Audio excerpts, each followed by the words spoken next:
The night was cold and cruel. Rain poured from the heavens as if the sky itself were weeping. Inside a derelict factory on the city's edge, a little girl sat huddled beside a heap of rusted metal.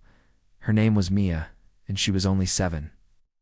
She clutched a torn school bag, her small hands trembling not from the cold, but from the chilling echo of her stepmother's words. "You're nothing but bad luck. Ever since you came, everything's gone wrong. Stay here. Maybe someone will want you." The slam of the car door had sealed her fate in this dark, lonely place. Mia hugged her knees, whispering to the shadows, "I'm not bad luck. I promise I'm not." Meanwhile, across the city, Ethan Cole, the 34-year-old billionaire CEO of coal industries, was driving home from a late meeting. The storm was getting worse, and he took a wrong turn, ending up on a deserted road near the industrial area. Just as he was about to turn back, his headlights caught a small, fragile figure moving by the roadside. He frowned. Was that a child? Ethan immediately pulled over, grabbing an umbrella as he stepped into the downpour. As he got closer, he saw her little girl, soaked to the bone, shivering, her tiny shoes caked in mud. "Hey," he said softly, kneeling to her level. "What are you doing out here all alone?" Mia flinched, clutching her bag tighter. "Please, I didn't mean to be bad. Don't leave me here too." Ethan's chest tightened. A wave of protectiveness washed over him. "Odd. Who told you that?" "My stepmom," Mia whispered, her eyes wide with fear. "She said I make people's lives unlucky. She said Daddy died because of me." Her voice broke into a sob. Ethan stared at this small, fragile child, branded as bad luck and abandoned in a storm. He couldn't just walk away. Without a second thought, he took off his own expensive coat and wrapped it around her shivering shoulders. "You're coming with me." At first, Mia was terrified. The ride was silent, her tiny heart pounding with the fear that this kind stranger would change his mind. But when they arrived at his home-a-grand mansion, glowing with warm lights and a crackling fireplace, her fear slowly melted into disbelief. A kind maid brought her a soft towel and a bowl of warm soup. Mia kept whispering thank you, her eyes wide, as if she'd never known such kindness. Ethan watched her from a distance. He hadn't had children. His wife had passed away years ago, and he'd buried himself in work ever since. His home had felt cold and empty for so long. But that night, as he saw Mia sleeping soundly on the couch, wrapped in a plush blanket, something inside him stirred. He couldn't explain it. It felt like fate. Days turned into weeks. Ethan made sure Mia had everything a child could dream of: clothes, toys, and most importantly, a sense of safety and care. Yet despite the comfort, he noticed she still woke up crying some nights, haunted by nightmares. One evening, he found her sitting by the window, staring out at the rain, a sad look on her face. "Mia," he said softly. "What's wrong?" She hesitated, then whispered, "Why are you being so nice to me?" "I bring bad luck. Everyone who loves me goes away." Ethan knelt beside her, his voice firm but gentle. "Listen to me, Mia. You are not bad luck.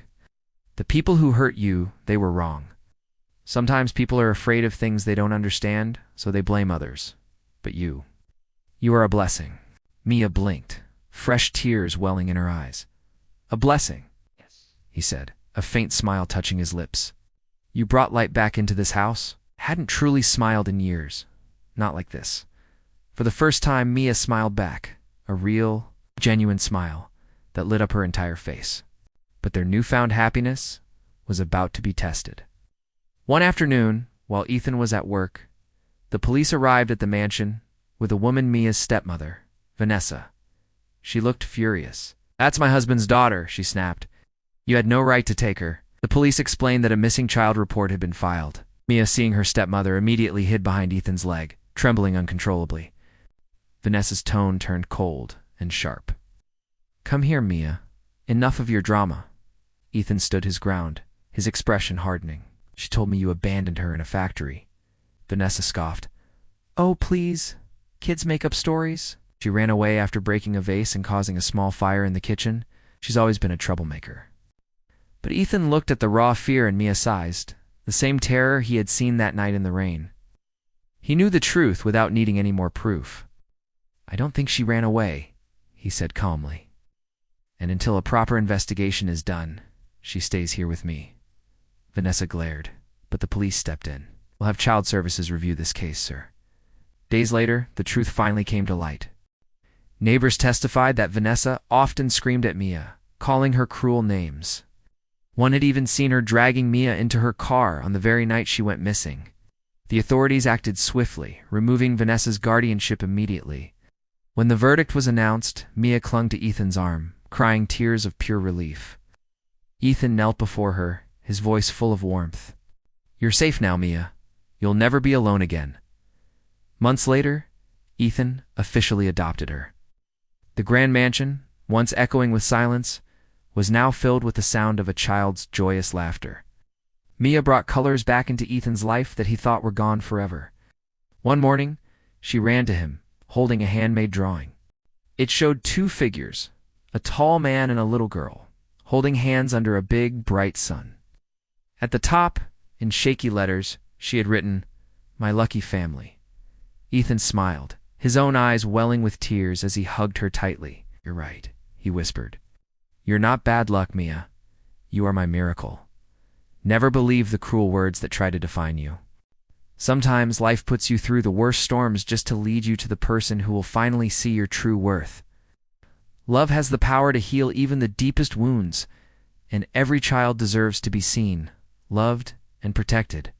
Thank you for watching. If this story touched your heart, please like, share, and subscribe for more content that inspires. See you next time.